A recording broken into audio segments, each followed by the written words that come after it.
પ્રકરણ 9 પ્રાણીઓમાં પ્રજનન. તો પ્રજનન શબ્દનો અર્થ શું છે એ આપણે સમજીએ. પ્રજનન શબ્દનો અર્થ છે કે સંતતિ પેદા કરવી. આપણે જે કહીએ છીએ બાળક પેદા થવું, બરાબર છે. એટલે પિતૃ પેઢીમાંથી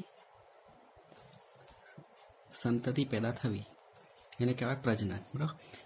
તો પ્રજનન ખાલી માણસોમાં થવું જરૂરી નથી. બરાબર. વનસ્પતિઓમાં પણ પ્રજનન હોય છે. જે રીતે ઘઉંના બિયામાંથી ઘઉંનો છોડ ઉગે, ભીંડામાંથી ભીંડો ઉગે, બરાબર છે. લીંબુના બિયા નાખીએ તો લીંબુ ઉગે, લીંબુડી ઉગે, બરાબર. લીમડાના નાખીએ તો લીમડો જ ઉગે, બરાબર. તો એ પણ એક પ્રજનન થયું. એનાથી શું થાય છે કે પેઢી સચવાતી રહે છે, સજીવોનું અસ્તિત્વ છે એ રહે છે, બરાબર. આપણે જોઈએ તો કૂતરામાંથી ગલુડી જ પેદા થાય, એ ગલુડી મોટું થઈને કૂતરું બને, બરાબર. એ રીતે માણસોમાં બરાબર માતા પિતા સંતાન પેદા થાય, છોકરો કે છોકરી, પછી એ રીતે ફરીથી આગળ ચાલુ જ રહે.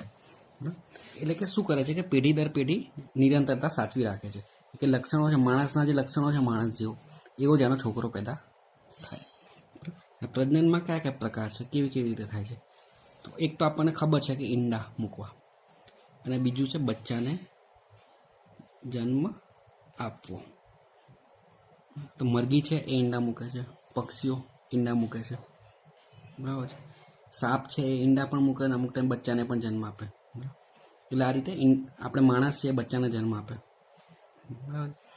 માણસનો જન્મ છે એ માતાના પેટમાં છે એ 9 મહિના કાઢે અને પછી થાય છે, બરાબર છે. અને એ જન્મ કહેવાય. અને ઈંડું ફૂટીને નીકળે ઈંડાથી, બરાબર. તો ઈંડા અને બચ્ચાને જન્મ આપવો એ રીતે થાય.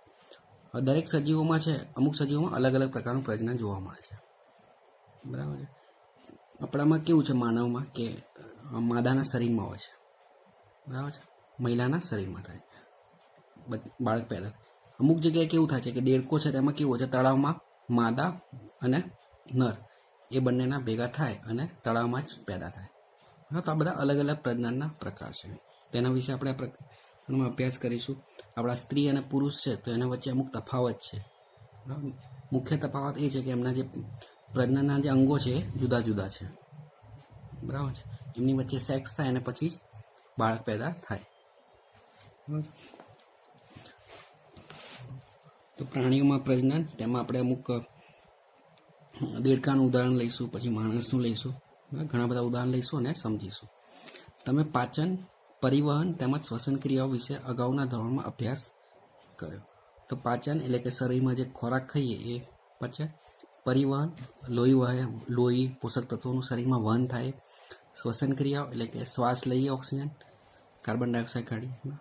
તો આ જ રીતે એક બીજી પ્રક્રિયા છે જે પણ ખૂબ જરૂરી છે, જે છે પ્રજનન. તો માણસ પુખ્ત વનો થાય પછી જે પ્રજનન કરી શકે.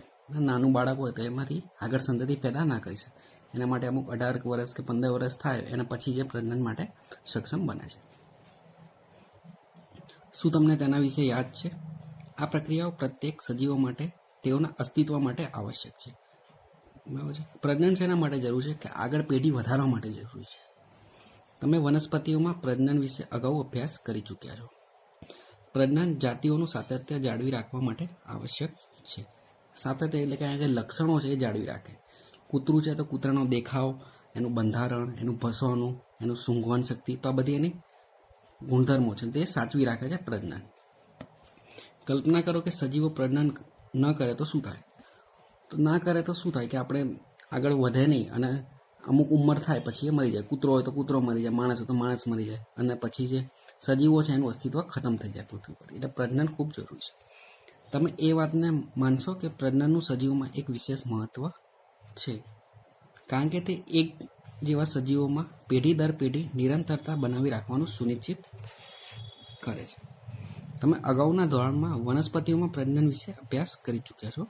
આ પ્રકરણમાં આપણે જાણીશું કે પ્રાણીઓ કેવા પ્રકારે પ્રજનન કરે છે.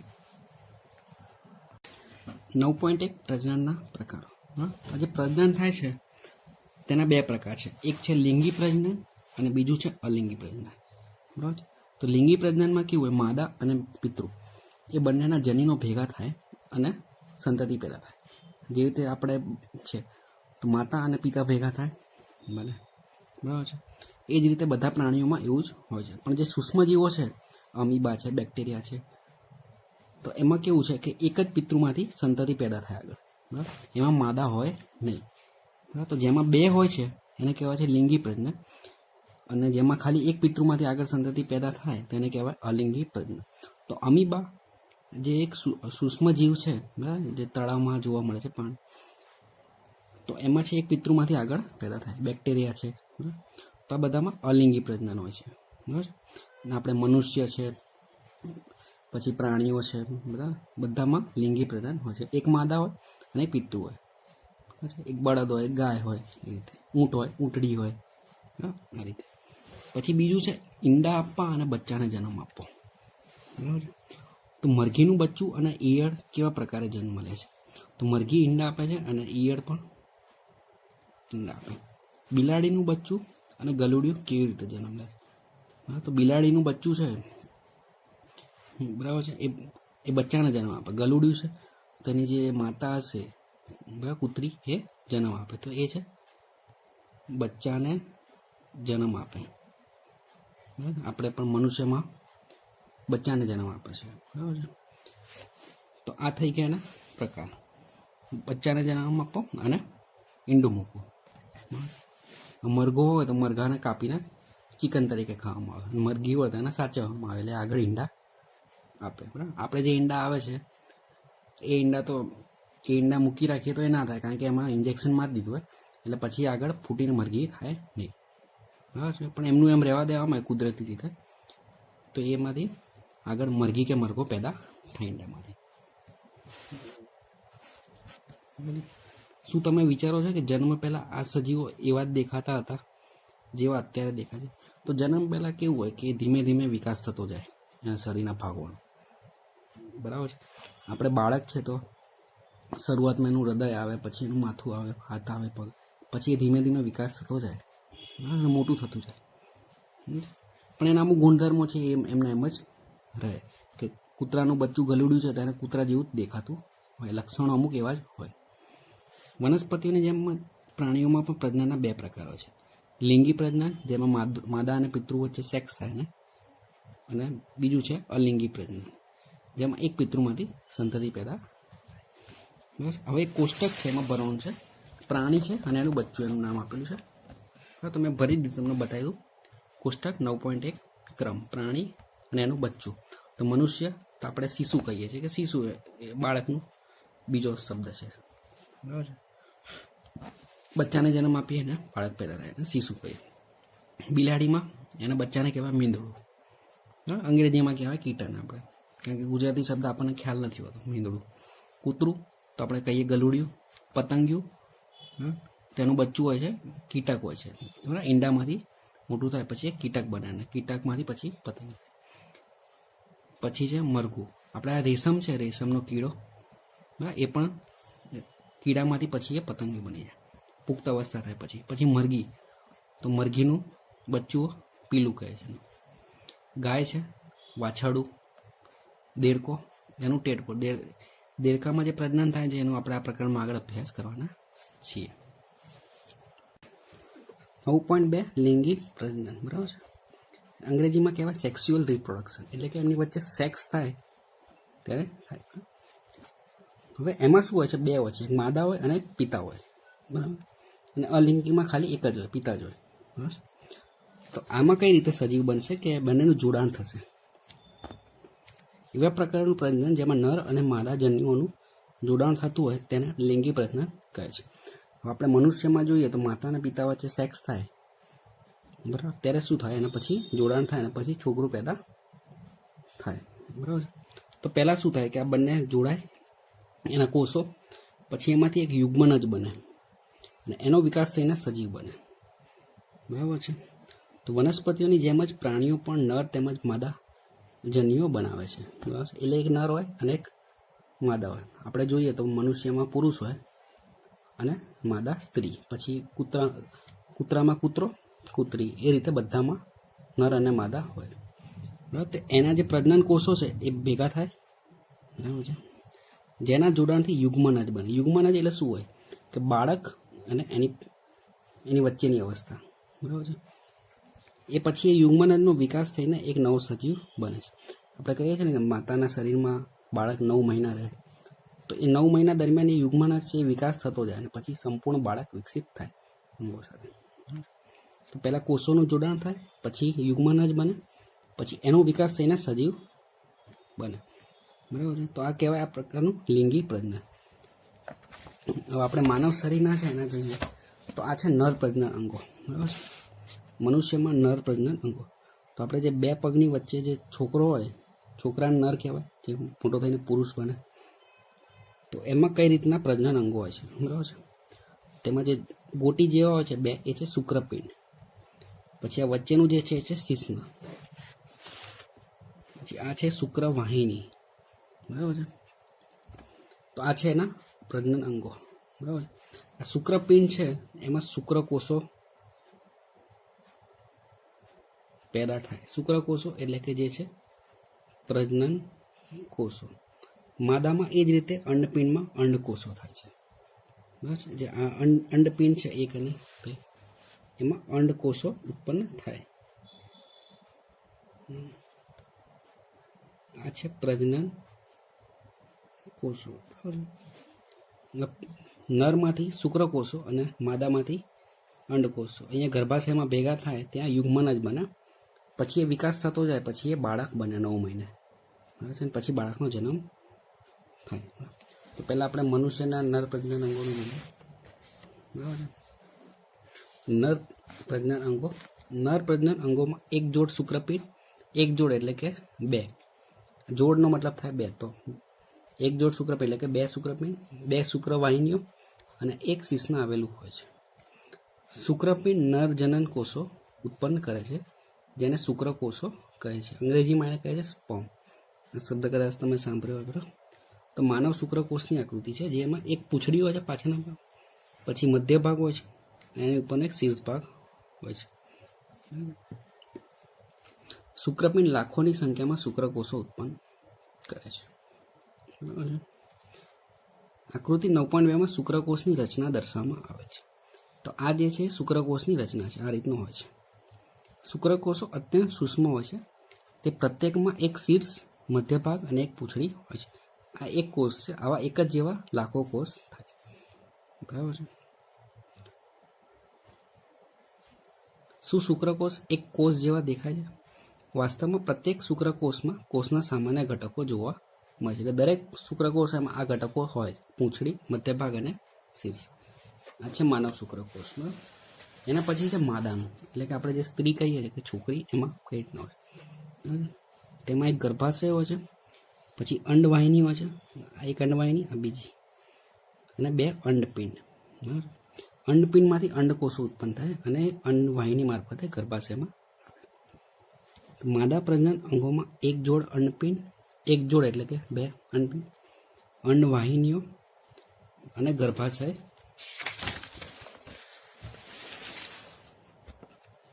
હોય છે. અંડપિંડ માદા સ્નાયુઓ, માદા જન્યુઓ ઉત્પન્ન કરે છે. અંડપિંડમાં આ જે ઉત્પન્ન થાય એ છે અંડકોષ. બરાબર. મનુષ્યમાં એટલે કે માદામાં પ્રતિમાસ બંને અંડપિંડોમાંથી કોઈ પણ એક અંડપિંડમાંથી એક વિકસિત અંડકોષ અંડવાહિનીમાં મુક્ત થાય છે. બરાબર છે. ગર્ભાશય એ ભાગ છે જેમાં શિશુનો વિકાસ થાય છે. તો ગર્ભાશયમાં બાળક, શિશુ એટલે કે બાળક, તેનો વિકાસ થાય. શુક્રકોષની જેમ જ અંડકોષ પણ એક કોષ જ છે. તો અંડકોષ છે એ શુક્રકોષ કરતાં થોડો અલગ હોય છે. આ માનવ અંડકોષ આ રીતનું કોષ કેન્દ્ર હોય છે અને આ રીતનો ગોળ હોય છે. બરાબર છે. આ અંડકોષ આપ્યો છે અને શુક્રકોષ. શુક્રકોષ આ રીતે ફરતા ફરતા આવે અને બંને ભેગા થાય અને ફલન થાય. બરાબર. તો ફલન વિશે જોઈએ. પ્રજનન પ્રક્રિયાનું પહેલું ચરણ શુક્રકોષ અને અંડકોષનું જોડાણ છે. બરાબર છે. એ ભેગા થઈને ફલન થશે, ફલન થઈને યુગ્મન જ બનશે, યુગ્મનનો વિકાસ થઈને બાળક બને. જ્યારે શુક્રકોષો અંડકોષના સંપર્કમાં આવે છે ત્યારે તેમાંથી એક શુક્રકોષ અંડકોષ સાથે જોડાઈ જાય છે. બરાબર છે. શુક્રકોષ અને અંડકોષનું આ જોડાણ ફલન તરીકે ઓળખાય છે. તો આ જે આકૃતિ છે એ ફલન આપેલું છે. એક શુક્રકોષ અને એક અંડકોષ જોડાયા, ભેગા થઈને ફલન થાય. બરાબર. હવે એમાં ફલન થયા પછી યુગ્મન જ બનશે, એટલે કે બંને ભેગા થઈ જશે. ફલન દરમિયાન શુક્રકોષ અને અંડકોષ જોડાઈને એક થઈ જાય છે. ફલનના પરિણામે યુગ્મનજનું નિર્માણ થાય છે. બરાબર છે.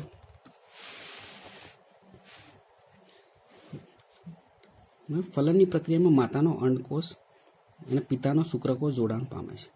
એટલે શું થાય કે માતાના લક્ષણો હશે અને પિતાના બંનેના હશે, કારણ કે બંનેના જોડાણથી બાળક પેદા થાય છે. બરાબર છે. આ યુગ્મનજ છે તેમાં યુગ્મક અને કોષ કેન્દ્ર કૃતિ આપી. એટલે નવી સંતતિમાં કેટલાક લક્ષણો તેની માતામાંથી અને કેટલાક લક્ષણો તેના પિતામાંથી આનુવંશિક થાય છે. લક્ષણો એટલે કે જોઈએ તો અમુકના જે આંખો છે, નાક છે, ચામડીનો કલર છે, એ રીતે બધા અમુક લક્ષણો છે એ અમુક માતામાંથી મળે, અમુક પિતામાંથી મળે. હવે એના પછી જે ફલન માદાના શરીરની અંદર થાય છે તેને અંતઃફલન કહેવાય છે. બરાબર છે. તો આપણે જોઈએ તો આપણી મમ્મી કે છોકરીઓ એના શરીરની અંદર થાય છે તો એને કહેવાય છે અંતઃફલન. મનુષ્ય, ગાય, કૂતરા તથા મરઘી વગેરે અનેક પ્રાણીઓમાં અંતઃફલન થાય છે. બરાબર છે. ગાય પણ વાછરાને જન્મ આપે, કૂતરામાં કૂતરી હોય તેના શરીરમાંથી ગલુડિયાના બચ્ચા થાય, તે મરઘી હોય તો ઈંડા મૂકે. તો આ બધા શરીરની અંદર થાય છે. બરાબર છે. પણ એના સિવાય બીજી એક પ્રક્રિયા છે, જે દેડકા છે એ દેડકામાં કેવું હોય છે કે આ જે ફલન છે શુક્રકોષ અને અંડકોષનું જોડાણ તે શરીરની બહાર થાય છે, તે પાણીમાં થાય છે. તો એ કેવી રીતે થાય છે કે નર દેડકો હોય છે અને માદા દેડકા, બરાબર છે. તો એ શું કરે, માદા છે પાણીમાં ઈંડા મૂકે, બરાબર છે. અને એ જ રીતે નર શું કરે છે, શુક્રકોષો મૂકે પાણીમાં, બરાબર છે, ત્યાગ કરે શુક્રકોષોનો. એ બંને જોડાય અને પાણીમાં જ એ વિકાસ થાય અને ફલન થાય સર, બરાબર છે. એટલે કે દેડકામાં દેડકીના પેટમાં નથી પેદા થતું કોઈ, બરાબર છે. એની આકૃતિ આપેલી છે, બરાબર છે, જમણી બાજુ. વસંત અથવા ચોમાસાની ઋતુમાં દેડકાઓ તથા ટોળ તળાવ અથવા ધીમેથી વહેતા ઝરણા પાસે જાય છે. તો આ જે ફલન છે એ પાણીમાં થાય છે, બરાબર છે. તો આ છે પાણી, ઝરણું, નદી કે હોય. જ્યારે નર અને માદા એક સાથે પાણીમાં આવે છે ત્યારે માદા અસંખ્ય ઈંડાઓ મૂકે છે. તો આ બધા ઈંડાઓ છે, બરાબર છે. આ ઈંડામાં એક વસ્તુ શું છે કે મરઘીનું ઈંડામાં જેવું ફોડવું પડે ને, મરઘીનું ઈંડું આવું હોય છે. ઈંડું હોય છે, આ એક કવચ હોય છે અને એની અંદર ઈંડાનો પાણીને માવ હોય. તો આ ઈંડાની અંદર કોઈ કવચ નથી હોતું, જેવું મરઘીમાં જે ઈંડામાં જે કવચ હોય છે એવું નથી. તો મરઘીના ઈંડાની જેમ દેડકાના ઈંડા કવચથી ઢંકાયેલા હોતા નથી તથા તે અપેક્ષાકૃત ઘણા કોમળ હોય છે. તો આ બધા ઈંડાઓ છે કોમળ.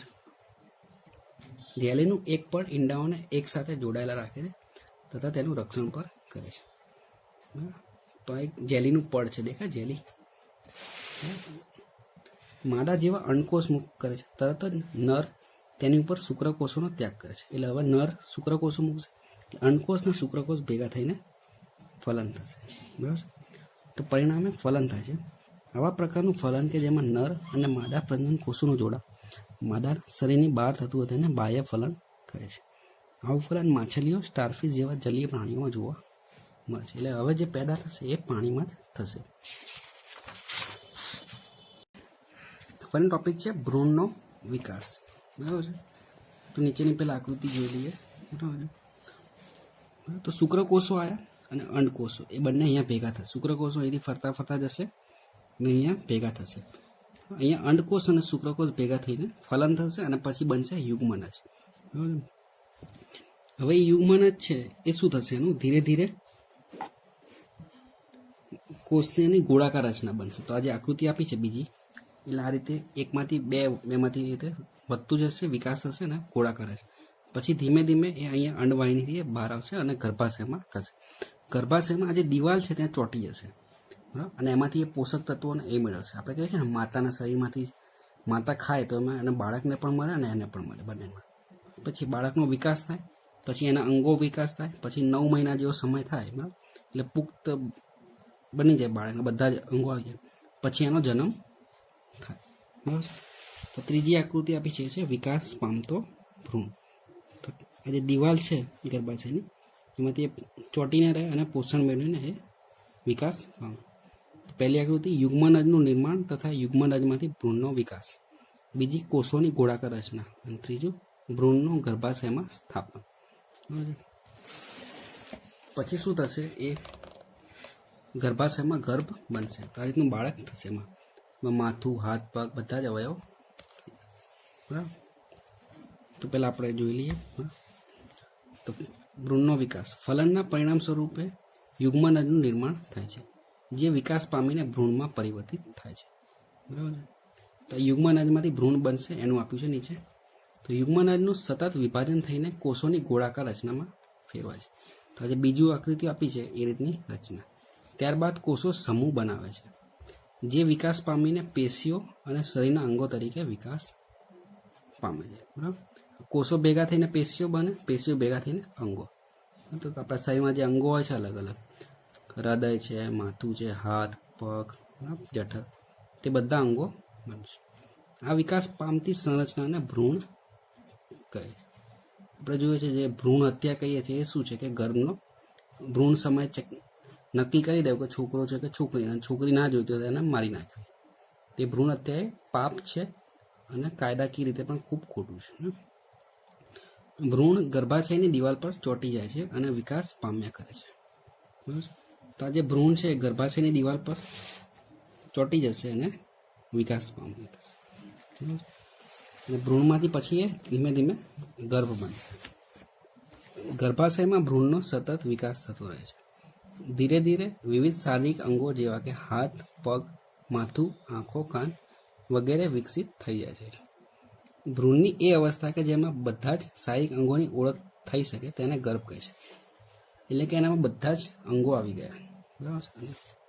જ્યારે ગર્ભનો વિકાસ પૂર્ણ થઈ જાય છે ત્યારે માતા નવજાત શિશુને જન્મ આપે છે. અને જે દિવસ જન્મ આપે આપણે એને જન્મદિન કહીએ છીએ. તો આ છે માતાનું ગર્ભાશય અને એમાં છે બાળક. હવે બીજું છે મરઘી. તો મરઘીમાં શું છે? મરઘી એ ઈંડા મૂકે છે. બરાબર છે. પણ એમાં આ રીતે શુક્રકોષ અને અંડકોષ ભેગા, એ રીતે માદા અને નરના કોષો એ ભેગા થાય. તો મરઘીમાં પણ અંતઃફલન થાય છે. બરાબર છે. મરઘી બચ્ચાને જન્મ આપતી નથી, તો પછી મરઘીનું બચ્ચું કઈ રીતે જન્મ? એટલે એમાં કેવું થાય છે કે મરઘીમાં ફલન થાય છે, પછી એની આજુબાજુ એક કવચ બની જાય છે. આપણે કહીએ છીએ મરઘીનું જે ઈંડું હોય છે તો આજુબાજુ એક કવચ બની જાય. બરાબર.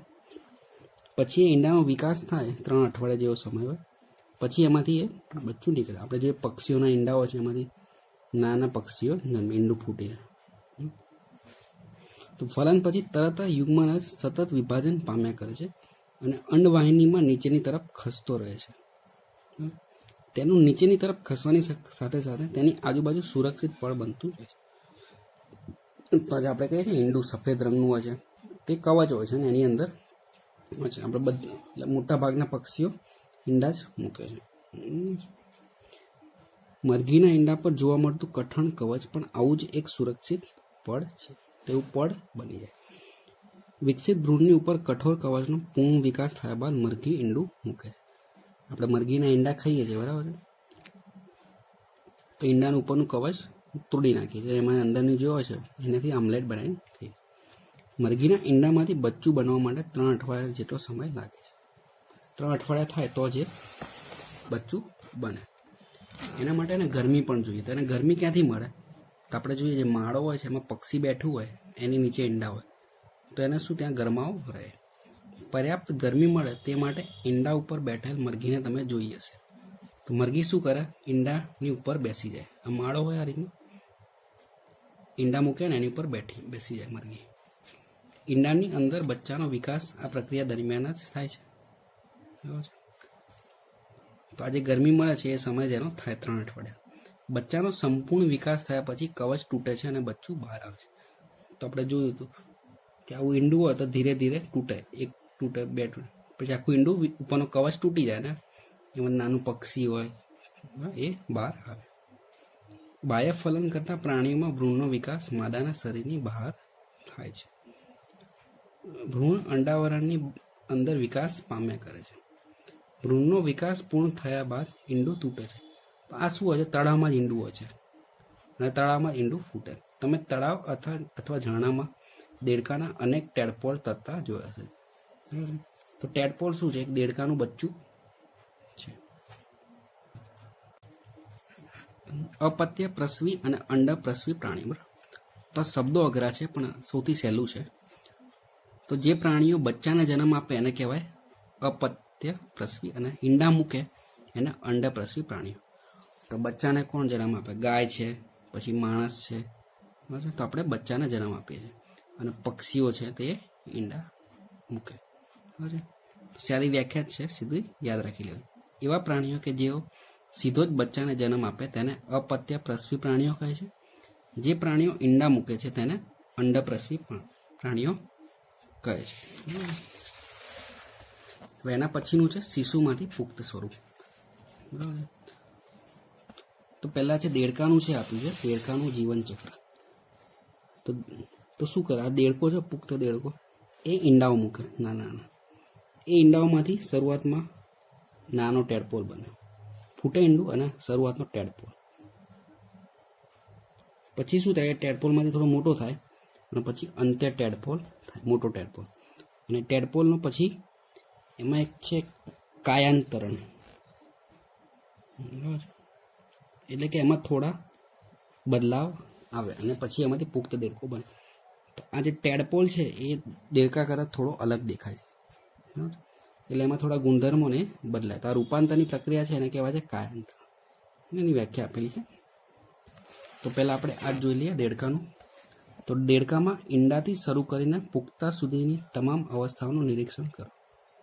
આપણે 3 અવસ્થાઓ અથવા તબક્કાઓ જોઈશું. તો પહેલું શું છે? ઈંડા, પછી એનામાંથી બનશે ટેડપોલ અને એના પછી પુખ્ત દેડકો. બરાબર, તો અહીંયા જોઈએ તો પુખ્ત દેડકાથી ટેડપોલ થોડો અલગ દેખાય અલગ છે, અલગ છે. પછી એ જ રીતે આપણે રેશમનું જોઈએ તો રેશમ કીડાની ઈયળ અથવા પ્યુપા પુખ્ત રેશમના કીડાથી ખૂબ જ અલગ દેખાય છે. બરાબર, તો રેશમમાં પણ ઈંડું મૂકે, ઈંડામાંથી ઈયળ ને પછી એમાંથી પુખ્ત પ્યુપા બને. બરાબર, અને પછી એમાંથી ફૂદું બને. તો ફૂદું અને આપણે આ જે પ્યુપા છે એ આખું અલગ હોય છે. બરાબર, ટેડપોલ રૂપાંતરણ પામીને પુખ્ત દેડકામાં ફેરવાઈ જાય છે, જે કૂદી શકે છે અને તરી શકે છે. તો દેડકા પાણીમાં તરી શકે અને આપણે જોયા તો કૂદકા મારતા હોય છે. કેટલાક વિશેષ પરિવર્તનોની સાથે ટેડપોલનું પુખ્તમાં રૂપાંતરણ પામવાની ક્રિયાને કાયાંતરણ કહે છે. તો આ જે ક્રિયાનું નામ યાદ રાખી લેવું, કાયાંતરણ. જેમ જેમ આપણે મોટા થઈએ છીએ તેમ તેમ આપણે શરીરમાં કેવા પરિવર્તનો જોઈએ છે.